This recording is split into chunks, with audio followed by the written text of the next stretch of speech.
Just get myself a bit organised. Today I'm going to be showing you quite a few pictures, so it's more pictures than me talking today. Talking about the land of Israel. Last time I talked to you about the covenants of Israel that God made with Israel and with ourselves. And Scott's about to do a whole series on Israel, so this hopefully will form a bit of a basis so you can understand the land that little bit better. As I take you around Israel, it's brief compared to what it could be, but it's still a lot of pictures. So I'll go through, try to be brief, but tell you all that needs to be said. So just, where are we? Good. God made a covenant with Abraham, Isaac and Jacob, as we saw last time, when he said in Genesis 17, I will establish my covenant as an everlasting covenant between me and you and your descendants after you, for the generations to come, to be your God and the God of your descendants after you. The whole land of Canaan, where you're now an alien, I will give as an everlasting possession to you and your descendants after you, and I will be their God. In Jeremiah 30, verse 3, he says... Oh, sorry about that. First mistake, and I've hardly started. Right. The days are coming, declares the Lord, when I bring my people Israel and Judah back from captivity and restore them to the land I gave their forefathers to possess, says the Lord. And when I haven't got up there from Isaiah 1:11 says, Israel and Judah will be reunited and they will choose a single leader. So no longer are the two kingdoms of Israel and Judah separated as they have been historically, but God will bring them back together as one single nation. We are seeing this unfold before our eyes in our lifetime, as God has re-established his covenant people, the Jews, back into his covenant land, the ancient land of Canaan or the land of Israel. Many who choose not to return are now reconsidering. Why? Because anti-Semitism is dramatically increasing around the world. And we've been seeing those reports on our own television sets of what is happening here in Australia. Totally unexpected in this country by most of us. But God is using that to encourage his people to return to the land of Israel. There are also two particular New Testament passages that require the re-establishment of the Jews to the land, specifically to Jerusalem, for their fulfilment. And the first of those is in Matthew 23:37-39, of which you're all familiar, where Jesus says, O Jerusalem, Jerusalem, for I tell you, you will not see me again until you say, Blessed is he who comes in the name of the Lord. Jerusalem. And in Acts chapter 1 verse 11, the angel said, this same Jesus who has been taken away from you into heaven will come back in the same way you have seen him go to heaven. This occurred on the Mount of Olives, and as you'll see in a later slide, this is right adjacent to the old city of Jerusalem. It is part now of Jerusalem. I don't know how to actually take anything off the screen. Anyway, Jesus was speaking to the Jews, as were the angels, and both require the Jews to be present in the land of Israel, and Jerusalem in particular, so that they may be fulfilled.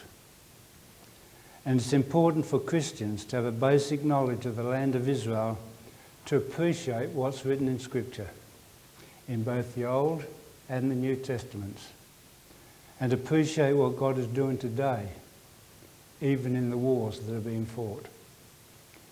God is working to fulfill his covenants and his prophecies, both in the Old Testament and in the New Testament. So here we go to have a look at the land of Israel.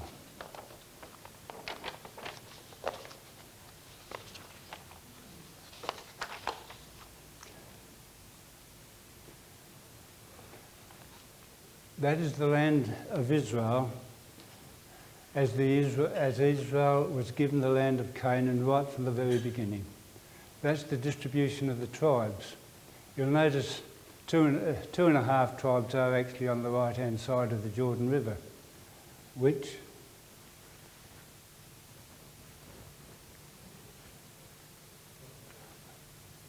is that going up there. So those tribes are on that side of the Jordan River, which is part nowadays of Syria and Jordan. But the top part of it also includes the Golan Heights, which is part of Israel today.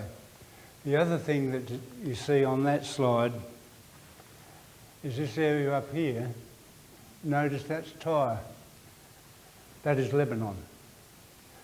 So Israel initially had the southern part of Lebanon up to the Litani River.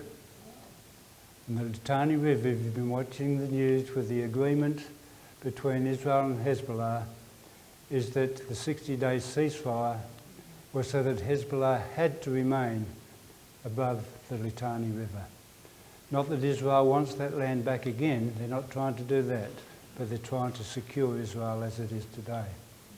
So that's as it was. And right beside it, you see Israel as it is today. It's a lot clearer there, which is good. But you can see, wrong one. We get there. This is the area known as the West Bank. It's interesting that when you look in the Encyclopedia Britannica, that line isn't there.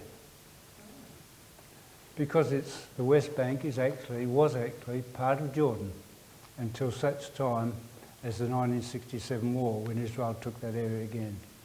So when it's called the West Bank, it's called the West Bank of Jordan.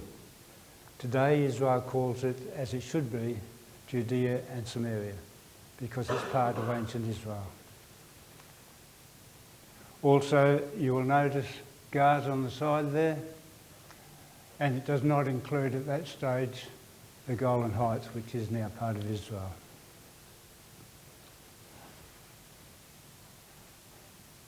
The next map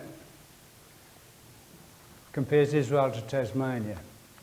That is on, as close as possible, the exact same scale. So if you thought Israel was big, think again. It's actually, the whole total is 1/3 the size of Tasmania. And that 1/3 includes that West Bank, it includes Gaza. So when you take that off, it reduces Israel, the main part of Israel, to 1/4 of Tasmania. Then this whole area down here, and a lot of this up here, as you'll see in the slides, is all desert. So the usable part of Israel is reduced by 1/4 again. So in actual fact, the usable part at this stage is only 3/16 the size of Tasmania. And in that area, they've got 10 million people. It's just past 10 million. What have we got? 500,000, roughly. So you can see it's a lot more congested than here, and yet it's amazing what is being achieved in Israel. So we'll move on to some of the slides to see what it's really like. That is their Port Douglas of Israel. For any of you who've been to Port Douglas, it's a pretty good approximation. It's a beautiful resort town. That is the Red Sea that you look out on. And on the left is Jordan, and a bit further down is Saudi Arabia. And on the right is Egypt. That's how close those nations are to Israel. They've just got a little bit of access to the sea, and they've only got that after the 1967 war where they took it. So they had that access. But it is a very small place, as you'll see. See the plain in the middle? That's just beside the shopping centre. And from that hotel that you saw, the planes come in so low because they're landing equivalent from going from the Tamer to Jimmy's complex. That's how close the airport is. And boy, can you hear them coming over the hotel when they're coming into land. They're low. So it's all very restricted, and you can see at the back of that photo the hills, the desert, and I'm not sure whether that's in fact Israel or probably is Egypt. That's how close Egypt is at that point. Further to the right, to the north, again it's all desert. And a few yards behind us is Jordan. It's very compact. A little bit up the road, after you pass the old Solomon mine, copper mines, is this tabernacle in the desert that they have set up as a replica of the tabernacle. You can see in front of the tabernacle is the bowl and then the altar in front of that. And inside, the Ark of the Covenant. All a replica. And you can see it isn't very big, it's only 4 foot, 1.2 metres long. But it's very holy, and the original, of course, nobody was able to even see it, let alone coming close to it. As tourists, we have the honour of seeing the replica, not the real thing.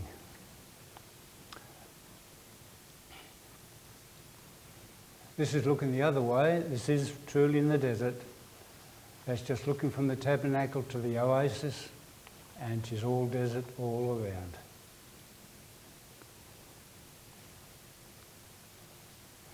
This is halfway to Beersheba, the Ramon crater. That's desert, nothing like we see in Australia. And the ground, the rocks, so often are so very sharp. And if I find where I am, in Deuteronomy 8 verse 4 and 29 verse 5, Moses said to the people, you went through this for 40 years and your sandals were not worn out, and our shoes will be destroyed in a day in those sort of conditions, I can tell you. And he says your legs did not swell, which means they would normally have expected them to. On a hot day, and one day this week, as we were in the car, Leon says, my feet are swelling. It wasn't that hot a day, it was hot enough. In my whole life, I have never had swelling of ankles or feet or anything else. But in the 2 days from Elat to Galilee, not only my feet swelled, my ankles, my lower legs, my knees, just for those 2 days, as if God was teaching me a lesson. This is what happens. But it did not happen to them for 40 years, sort of wandering around under those conditions. The amazing miracle of God. Just going a bit further up the road on the far side of the crater, you can see some trees on the top of the hill. They're not natural. David Ben-Gurion, I think the first Prime Minister of Israel, decided when he would retire, he wanted to have a program of trying to green the desert. And that's where he established a place in the middle of nowhere, and has now been taken over by, I think it's Tel Aviv University, who continues to do his work there. And the only reason that's possible is because they either pipe water in or it's brought from underground to irrigate it.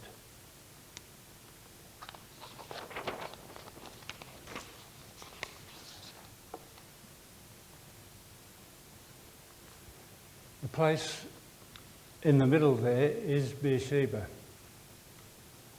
You might remember that this was the place where Abraham was and Jacob. In fact, you can still today see Jacob's well there, 3,000 years after it was sunk.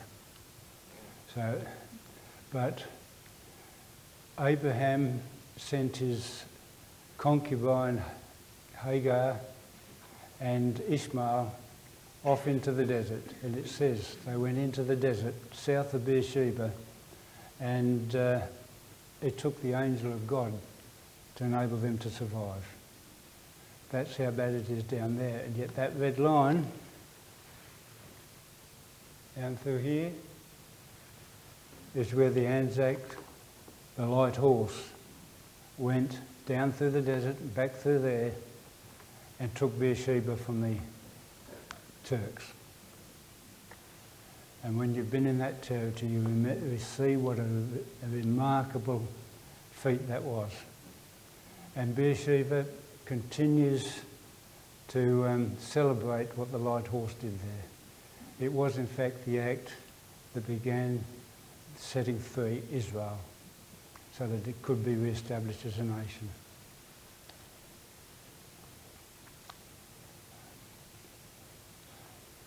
Just on the way from Beersheba to Arad, which is the next city, and by the way, Beersheba is the southernmost city. It's the fourth largest city in Israel, and it's continuing to develop as they put more and more resources down there to try and go into the desert more and more. But this is still more the desert. That's a Bedouin camp on the way towards the Dead Sea. This is from the Dead Sea, looking inland. That is Masada. You've probably heard of Masada, the place where the Israelites held out against the Romans for quite a long time. Why they would want to hang on to a place like that, I've got no idea. And when you go up there, there's nothing up there. But it's interesting to see from the backside how the Romans put a ramp from down in the desert, which was a little bit higher on the backside than it is at the front, right up to the top of Masada. An amazing feat. So you can see all the ruins of the established Jewish community up there. It's quite extensive. Just up the road a little bit is a place you would all know is a place where David hid from Saul, En Gedi. That's the waterfall. It's towards the top end of the Dead Sea. And you can see even there, it's not exactly luxurious when growth and all the rest of it. There is, in fact, there are wild animals around, antelopes, etc., but it is pretty sparse. That's just looking away from that waterfall, and you can see up there is a cave, and in quite a few places along there's caves where David hid. So he wasn't exactly living in luxury when he was running away from Saul either.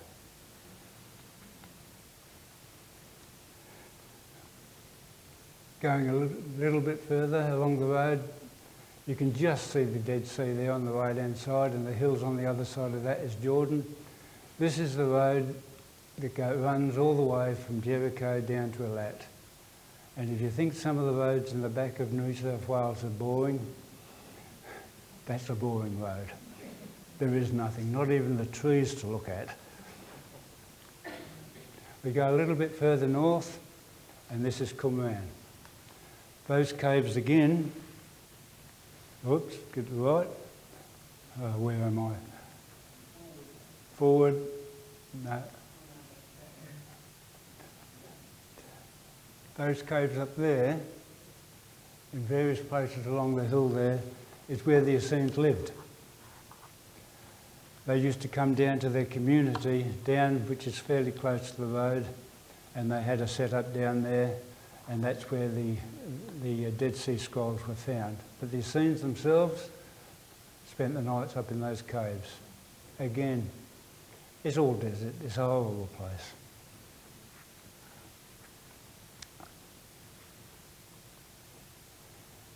That's Jericho.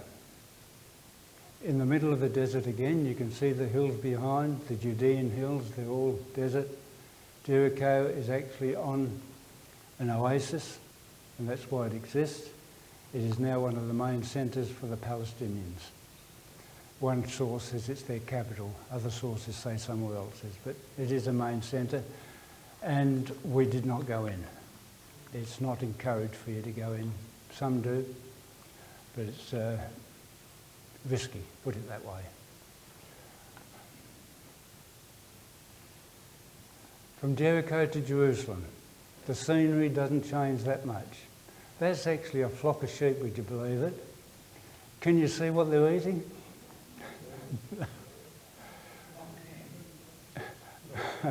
What candy? Occasionally along the road you might see a few odd bits of green that were a little bit like, what's the word I'm trying to think of, the cactus type stuff.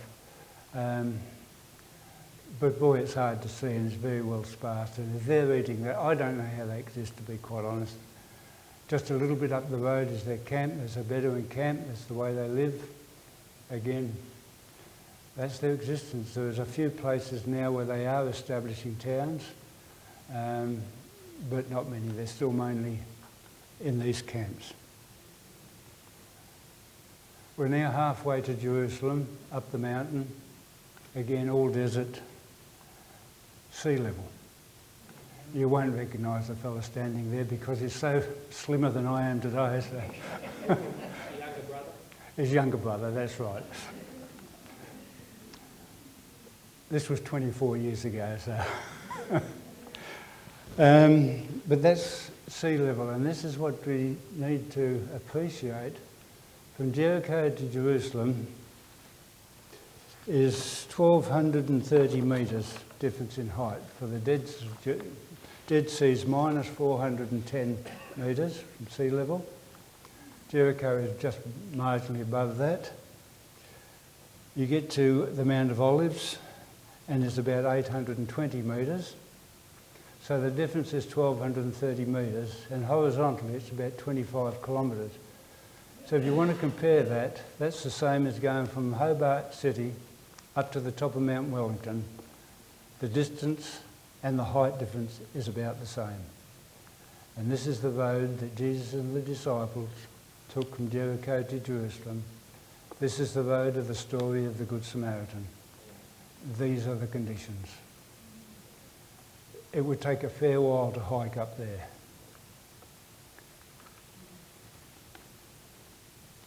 So we get to Jerusalem. This is on the Temple Mount, and that's, I don't know, you can see about maybe half the distance, maybe a bit less, of the length of the Temple Mount. So it's way bigger than your football field. Behind me is in fact their main mosque. That is a mosque up the front, the Golden Dome, but the main one is behind, the Alaska Mosque. And there's a bit of a fountain or something in the front. Going up a bit closer, that's the mosque. You see it's well paved, not many people there. To get on that Temple Mount, you've got to go through greater than airport security. It's the way you're dressed, it's what you carry with you, and make sure you've got nothing Christian on you, nothing Jewish on you. You go in and you've got to wear a hat, even if you don't normally wear a hat. So it's very strict, and you've got to be careful of your P's and Q's while you're up there. The Jews are theoretically not allowed to even pray up there, even though it's their Temple Mount.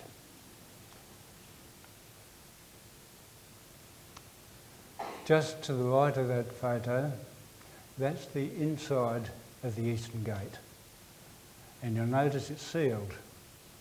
Suleiman did that in around about 1500 to make sure Christ couldn't come back in. Because that's what the prophecy is, he will come in through the Eastern Gate. That's it on the outside. Bit hard to climb the walls, bit hard to go through it as it is.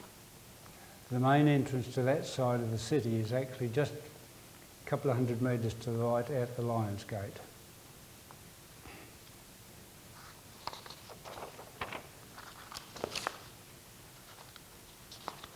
And as you go out that gate and down the hill, you can end up there, the Garden of Gethsemane. And that is a 2,000-year plus olive tree that's supposed to have been there when Christ was in the Garden of Gethsemane. It's amazing.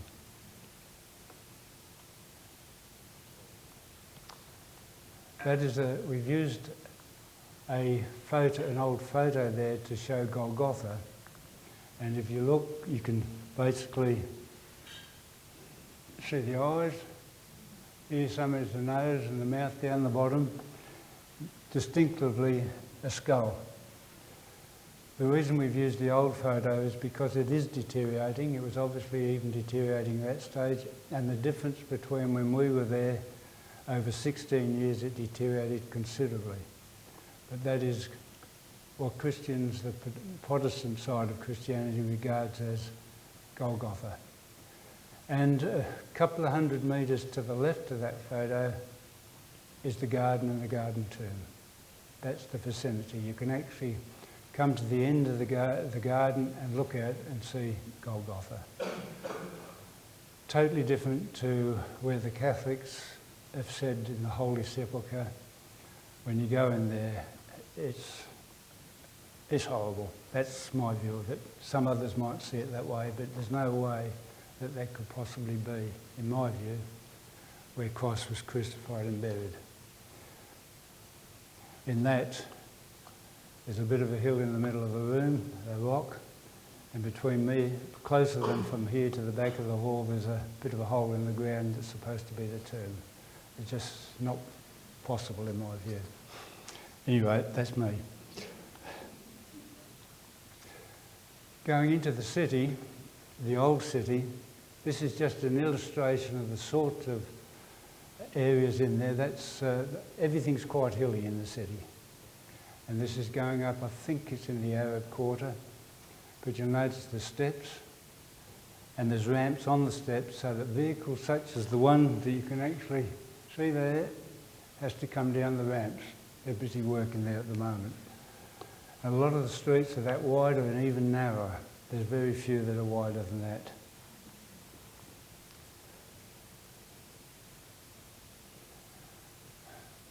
This is just another street, main street inside the city, and you see a shop there, and the whole street are small shops, generally run by Arabs. Very touristy.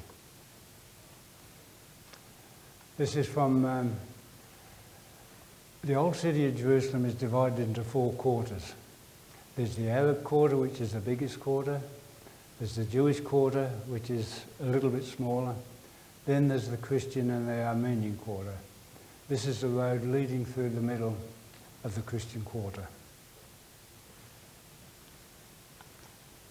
We're now in the Jewish quarter, and you'll notice the soldiers there with their weapons. This is a very common sight in the old city, and even around the newer city you can still see these things. The security there to try and deal with suicide attackers is quite high. And we were actually in a cafe overlooking the Western Wall, having an ice cream on a hot day, as you would. And there, another table next to us, there was the soldiers sitting there with their guns having their morning tea. They just routine. You get used to it, and it helps you to feel secure. And it's interesting that in some of the cases of suicide attackers where they're coming at people with knives, quite often even the soldiers are not there in time. It's the civilians who are allowed to carry guns for that very purpose who take out the attackers. One was in Tel Aviv in this last week. That is just about the whole of the on the western wall of the old city. And it's leading down to the main gate, Jaffa Gate, where most of the vehicles go in. Most of the other gates, I think maybe even all the other gates, will only take pedestrian traffic. This takes vehicles. But you can see the length of the wall and the height of the wall on one side of the city. You've seen pictures of that before, the Western Wall, how high it is, how beautiful they've set it up, nice and clean. That's the male side, the female side is on the right-hand side of that. They keep the sexes separated. This is just off the Western Wall in a tunnel. It was all at one stage out in the open, but over the centuries the cities have been built up on rubble and so on, so that the houses now are level with the top of the wall. But they've excavated a tunnel along the wall which shows various things, but this is part of it, and most of that is one single stone. It weighs, estimated, 517 tonnes. is 13.6 metres long, is 3.5 metres high, and is estimated to be between 3.5 and 4.5 metres thick. Now, how they can cut it so precisely so that you can't even fit a cigarette paper, that's the word. You can't even fit one of them through the joints. They're that precise for a slab that big, and how on earth they could cut it wherever, bring it there and set it up. How could we even do that today with our modern equipment? It's staggering. And there are many other big stones too.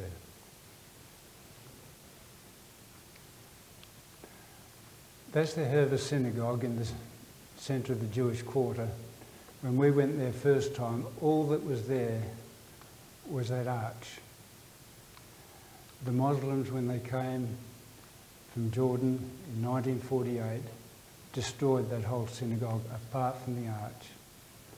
Between the time we were there the first time and the second time, they've rebuilt it, and it's absolutely beautiful. But notice behind it is a tower that's a Muslim one. The Jews did not demolish any of the Muslim holy places, whereas the Muslims did.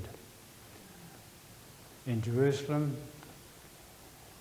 it's free to practice your religion, whatever it is. And this is just an area just outside of that synagogue. Despite how constricted the room is, they've made this big square that looks absolutely beautiful. And for the enthusiasts, I'd just like to point out there's a Mazda in the front there.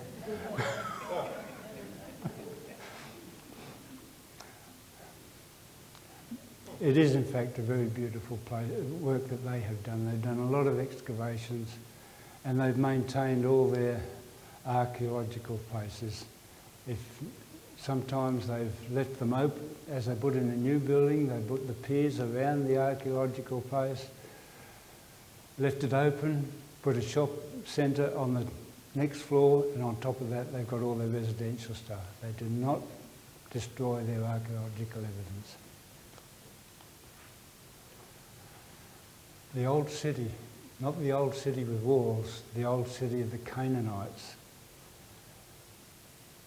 That's a 3,000-year-old tunnel that the Jebusites put in to convey water. You can see at the bottom of it, it's just wide enough to fit your feet, and then it widens up to fit your shoulders. But it was quite a feat back in those times. There's also, of course, there's Hezekiah's tunnel that he put in. We were not able to go in that far. I don't know whether it was renovations or flooded or what it was, but so we went down this one, and it was quite an eye-opener actually. And it's to see David and his people had to try and sneak into that city to take the old Jebusite city, and I guess that's the sort of way they went in.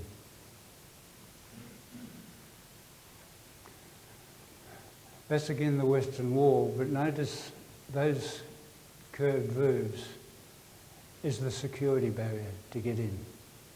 3 on the left are for vehicles, the others are for people. And you've got the security equivalent to going in an airport every time you go in there. The dangers of having terrorists come in obviously is very high. The old city right from the western wall, where I've taken that photo from, the citadel of David, right across past the Temple Mount to the eastern side, and then on the opposite side, that's the Mount of Olives. So that's the vicinity of the Mount of Olives compared to the old city. And on this side of that hill is Bethany, within a kilometre for Jesus to be able to walk, even on the Sabbath. And that is looking back the other way. We're on the halfway up the Mount of Olives. You can see the eastern wall with the eastern gate right in the middle of it. Then you see in between there's the Kidron Valley that you read about. And on the left of it, in the bottom of the Kidron Valley, is the Garden of Gethsemane. And just on the left-hand bottom corner there, you see a path leading down from the Mount of Olives, which is supposedly the path that Jesus Christ took when he came into Jerusalem on the donkey.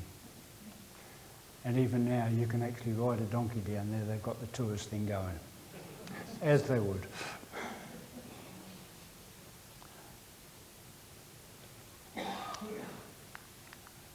Jerusalem is very congested, and they're expanding all the time.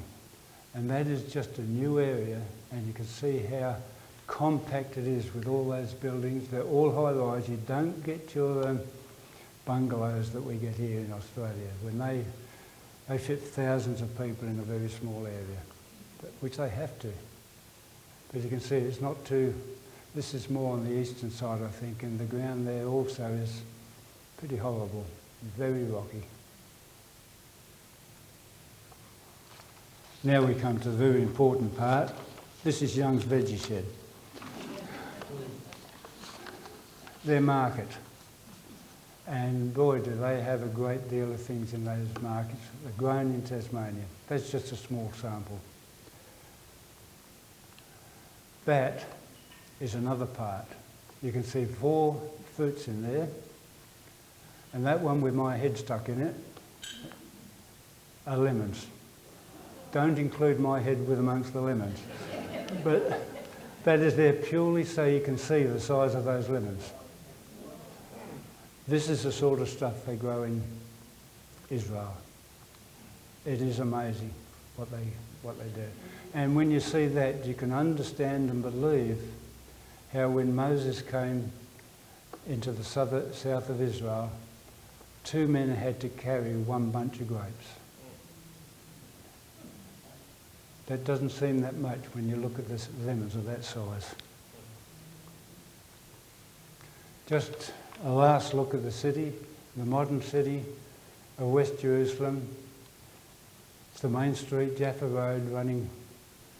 It comes all the way from North Jerusalem, from the Muslim Quarter, up through the centre, and all the way out to the other side where the Holocaust Museum is.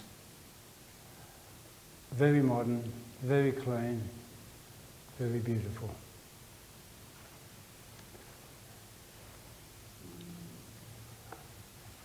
We leave Jerusalem now and go back down to the Jordan Valley.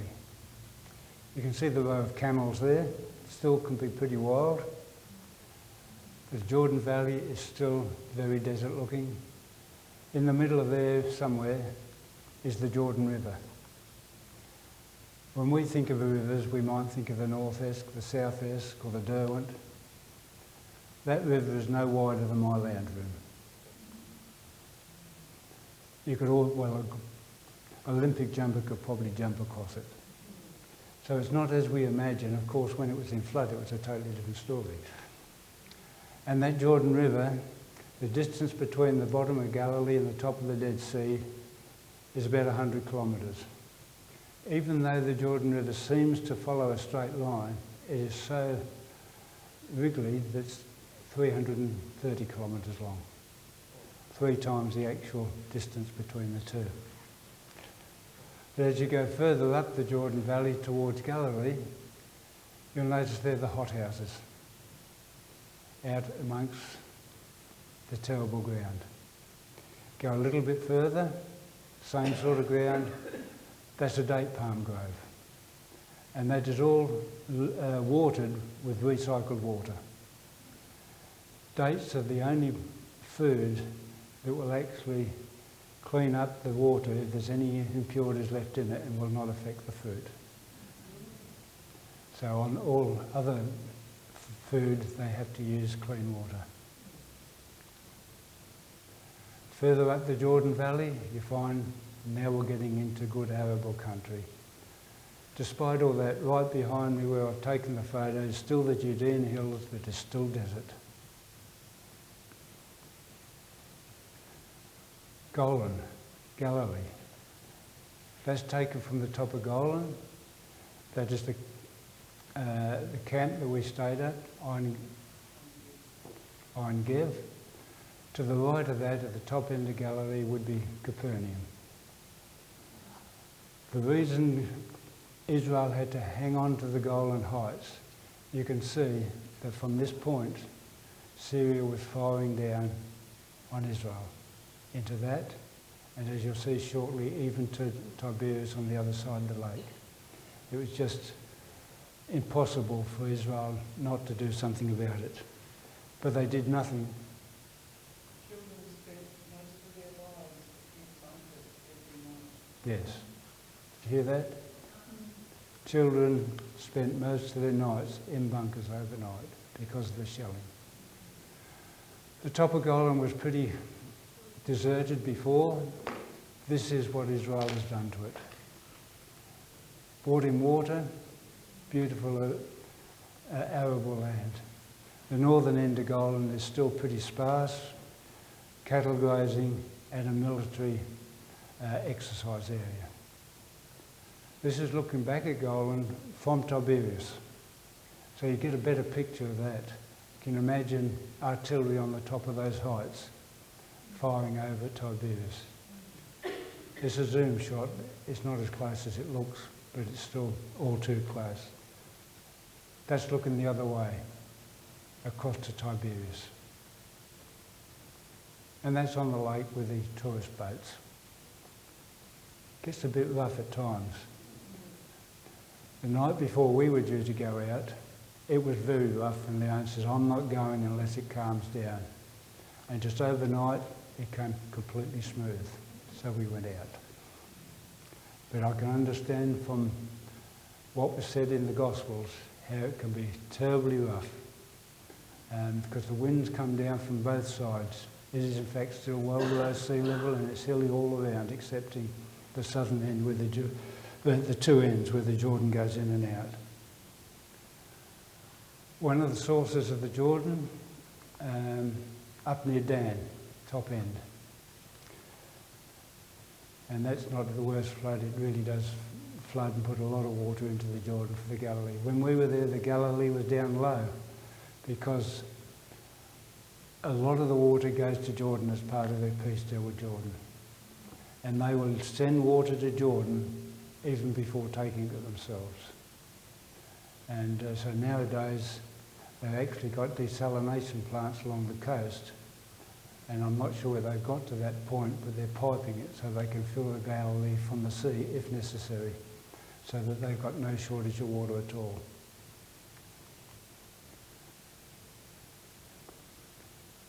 As we know, most of Jesus' ministry was in Galilee and also in Judea and Jerusalem.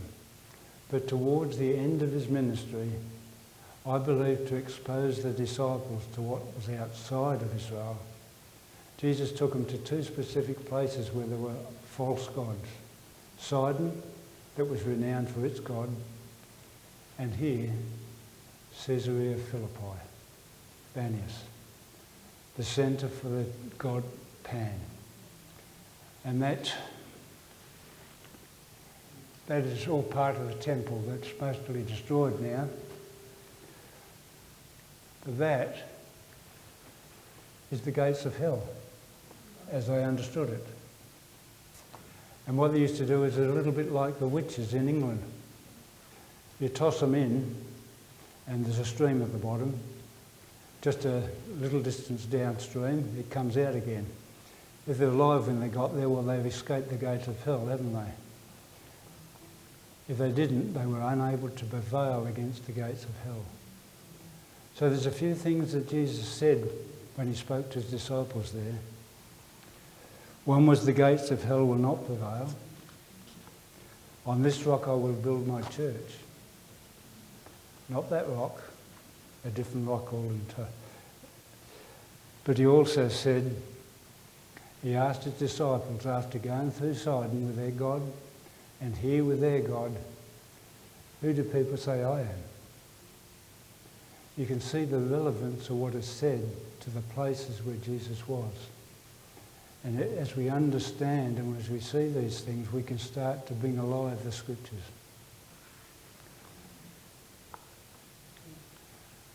Right near here is Mount Hermon.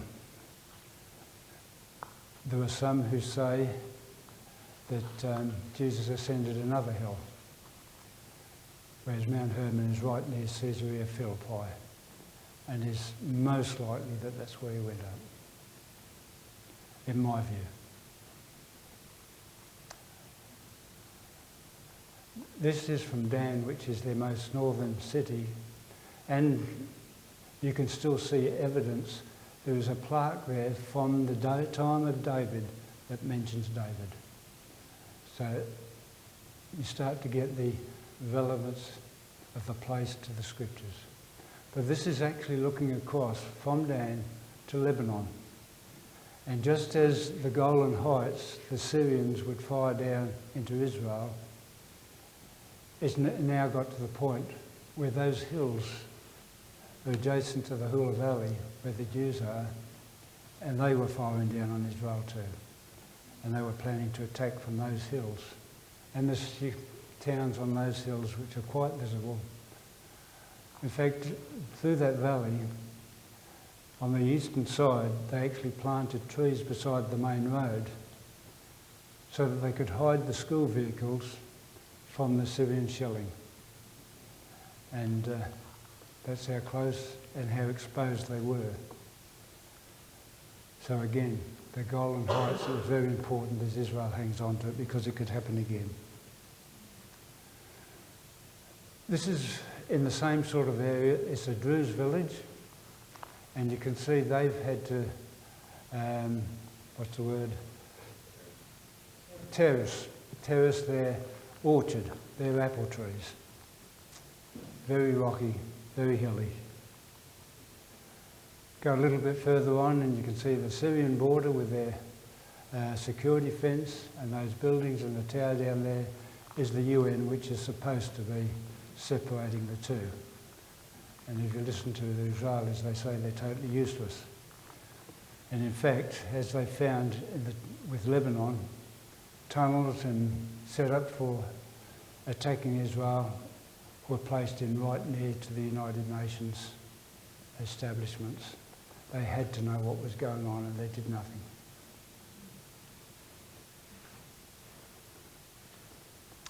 That's Mount Tabor, just off the Jezreel Valley, which is the other site of where Jesus was supposed to have gone to try and figure. But this had to be well over a day, maybe 2 days walking from Caesarea Philippi, so not very practical, I'd say. Then he had to turn around and go back to get his disciples.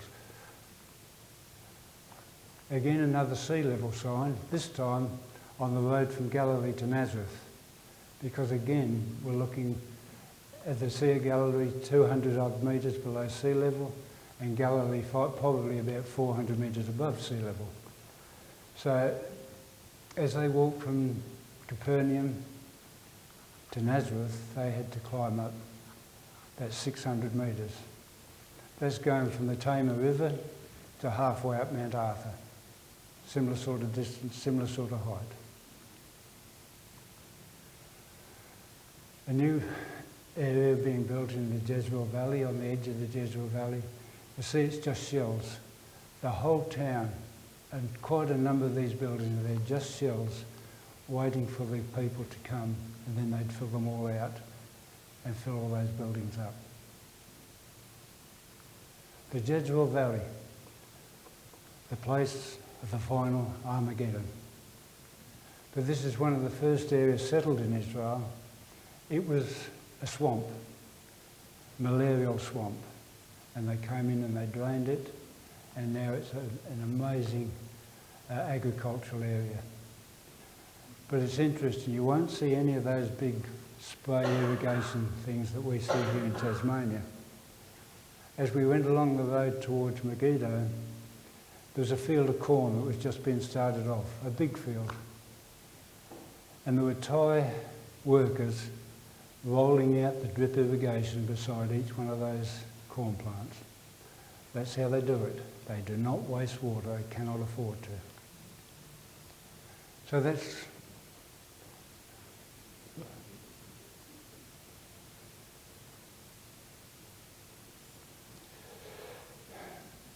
Did I get everything? Yes, I did. That's better. This is Nazareth. part thereof. It's built on a hill. You can see part of the town up on top of the hill. But in the middle of the town, there's this big reserve area where they've set up all the things from the time of Jesus. And so that ground there, and there's a lot of terracing goes on there. It's rocky ground.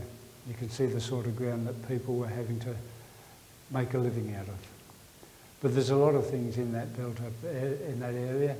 And this is one of the things, this is a make-up of the carpenter shop from Jesus' time.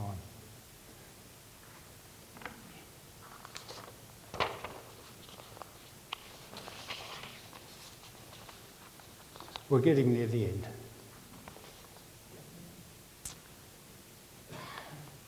That's looking across the Jezreel Valley to Megiddo. That brown hump on the other side is the old city of Megiddo. And in there are still the gates that Solomon put up. And there's a big cistern that you've got to go down many, many metres that you can walk down where they got the water from. This is on the road up to Mount Carmel. This is one of their tombs. And these things, there's quite a lot of them. But it shows you how the normal way to bury a body was in these tombs. This one's a very small one. The stone's a very small stone. Looking from Mount Carmel to the coast. Totally different story from the Jordan Valley. Down to Caesarea, where Herod had his palace and where Paul was kept prisoner by the governor. This is an aqueduct that comes all the way from Mount Carmel to service poor old Herod to make sure he had water for a bath. I don't know how often he bathed. But there's such a very, very slight grade on that to cover the distance. But it was actually perfect grade that the Romans put in. Amazing civil engineering job. So we come to Tel Aviv. I suppose the closest comparison that we have may be Surfers Paradise. A lot of high rise, but it is the largest commercial city. It is the commercial centre in Israel. It's one of the original cities that was set up, and it's all built on sand. And it's really beautiful beaches.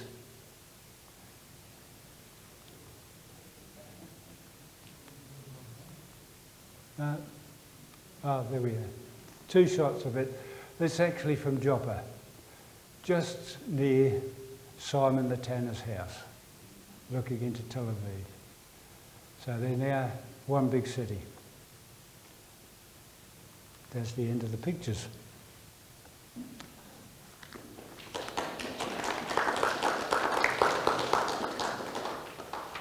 I'm almost finished, when I can find the right bit of paper.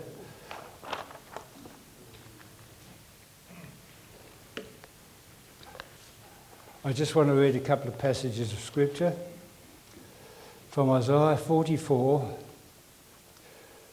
the second part of verse 2 and verse 3, and verses 21 to 23. Do not be afraid, Jacob my servant, Jeshurun whom I have chosen. For I will pour out water on the thirsty land and streams on the dry ground. I will pour out my spirit over your offspring and my blessing on your descendants. They will spring up like grass in the meadow, like poplar trees in the flowing stream. And remember these things, Jacob, for you, Israel, are my servant. I have made you, you are my servant. Israel, I will not forget you. I've swept away your offences like a cloud, your sins like the morning mist. Return to me, for I have redeemed you. Sing for joy, you heavens, for the Lord has done this. Shout aloud, you earth beneath. Burst into song, you mountains, you forests and all your trees. For the Lord has redeemed Jacob. He displays his glory in Israel. And as you go around Israel and you hear the stories, see what's happening, and you can see the hand of God in it all. And his glory is being displayed in Israel. And it's interesting, the reading that was laid out for us for today, the last reading that Scott read, includes from Romans 8:31. If God be for us, who can be against us? And that's for both us and for God's other chosen people. Now, thank you.